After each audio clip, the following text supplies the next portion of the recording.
آقا این روزا گردنگیری این سلبریتی ها قوی شد، یکی پس از دیگری داره ازدواج میکنه. بعد از ازدواج پرسرصدای گلزار، بهرام رادان هم ازدواج رو تفلیس گرجستان جشن گرفته و انقدر فیلم عکسای رادان خوب بوده گفتن کاش گلزار هم فیلم عروسیشو میداد تو بازی کنی. خانم ایشون مینا مختاری هستن، مدل و طراح لباس که از سال 98 با بهرام تو رابطه بودن و کسی خبر نداشته تا اینکه کم کم به خاطر عکسایی که تو لوکیشن های مشترک میذاشتن لو رفتن. خلاصه فروردین 1401 رابطه‌شو علنی کردن. میگن بهرام رادان برای این عروسی فوق العاده 36 میلیارد خرج کرده.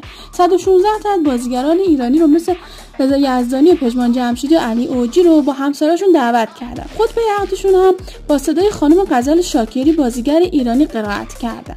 خیلی هم میگن که بهرام و گلزار چشم دیدن همدیگر رو هم ندارن و هیچ کدوم اون یکی رو سوپر استار نمیدونه.